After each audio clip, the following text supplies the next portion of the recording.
ಮನೆಗೆ ಬಡತನ ಬರಲು 15 ಬಹುಮುಖ್ಯ ಕಾರಣಗಳು. ಸ್ನೇಹಿತರೆ, ಮನೆ ಅಂದರೆ ಅದು ಅರಮನೆಯಂತಿರಬೇಕು. ಅಲ್ಲಿ ಸುಖ ಸಂಸಾರ ನೆಮ್ಮದಿ ತಾಂಡವವಾಡಬೇಕು. ಭವ್ಯ ಬಂಗಲೆಯಂತಹ ಅರಮನೆಯಲ್ಲಿ ನಾವು ಸಂತೋಷದಿಂದ ಇರಬೇಕು ಅನ್ನುವ ಕನಸು ಎಲ್ಲರೂ ಕಾಣುತ್ತಾರೆ. ಆದರೆ ಅದು ಎಲ್ಲರಿಂದಲೂ ಸಾಧ್ಯವಾಗುವುದಿಲ್ಲ. ಏಕೆಂದರೆ ನಾವು ಮಾಡುವ ತಪ್ಪುಗಳಿಂದ ನಮ್ಮ ಮನೆಗೆ ಬಡತನ ಬಂದಿರುತ್ತದೆ. ಹಾಗಾದರೆ ಬನ್ನಿ, ಮನೆಗೆ ಬಡತನ ಬರಲು ಆ ಬಹುಮುಖ್ಯ ಕಾರಣಗಳನ್ನು ತಿಳಿದುಕೊಳ್ಳೋಣ. 1. ಸ್ನೇಹಿತರೆ, ಪ್ರತಿದಿನ ಹರಿದ ಬಟ್ಟೆಗಳನ್ನು ಧರಿಸುವುದರಿಂದ ಮನೆಗೆ ಬಡತನ ಒಕ್ಕರಿಸುತ್ತದೆ. 2. ಮನೆಯಲ್ಲಿ ಪ್ರತಿದಿನ ದೇವರಿಗೆ ದೀಪ ಹಚ್ಚದೇ ಇರುವುದು, ದೇವರಿಗೆ ಭಕ್ತಿಯಿಂದ ಪ್ರಾರ್ಥನೆ ಮಾಡದೇ ಇರುವುದು. 3.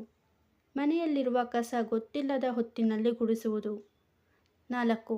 ಮನೆಯಲ್ಲಿ ಒಡೆದ ಕನ್ನಡಿಯನ್ನು ಉಪಯೋಗಿಸುವುದು.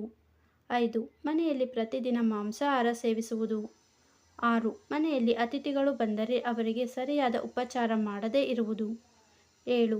ಗಂಡ ಹೆಂಡತಿ ಪ್ರತಿದಿನ ಜಗಳ ಮಾಡುವುದರಿಂದ. 8. ಮನೆಯ ಗಂಡಸರು ಕೆಲಸ ಮಾಡದೆ ಸುಮ್ಮನೆ ಕಾಲಹರಣ ಮಾಡುವುದರಿಂದ. 9. ಗೊತ್ತಿಲ್ಲದ ಹೊತ್ತಿನಲ್ಲಿ ಸಂಭೋಗ ಮಾಡುವುದರಿಂದ. 10. ಮನೆಯ ಅಂಗಳ ಯಾವತ್ತೂ ಗಲೀಜಾಗಿ ಇಡುವುದರಿಂದ. 11. ಪ್ರತಿದಿನ ಸ್ನಾನ ಮಾಡದೇ ಇರುವುದರಿಂದ. 12. ಬೆಳಗ್ಗೆ ಬೇಗನೆ ಏಳದೇ ಇರುವುದರಿಂದ ಮನೆಗೆ ಬಡತನ ಆವರಿಸುತ್ತದೆ. 13. ಪದೇ ಪದೇ ಮನೆಯ ಹೊಸ್ತಿಲಿನ ಮೇಲೆ ಕುಳಿತುಕೊಳ್ಳುವುದರಿಂದ. 14. ಮುರಿದ ಬಾಚಣಿಕೆಯಿಂದ ತಲೆ ಬಾಚುವುದರಿಂದ ಮನೆಗೆ ಬಡತನ ಆವರಿಸುತ್ತದೆ. 15. ಕಸ ಗುಡಿಸಿದ ಪೊರಕೆ ಎಲ್ಲೆಂದರಲ್ಲಿ ಬಿಸಾಡುವುದರಿಂದ ಮನೆಗೆ ಬಡತನ ಬರುತ್ತದೆ.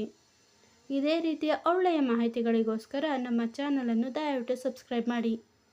ವಿಡಿಯೋ ಇಷ್ಟ ಆಗಿದ್ದರೆ ಲೈಕ್ ಮಾಡಿ ಹಾಗೂ ಎಲ್ಲರಿಗೂ ಶೇರ್ ಮಾಡಿ. ಧನ್ಯವಾದಗಳು.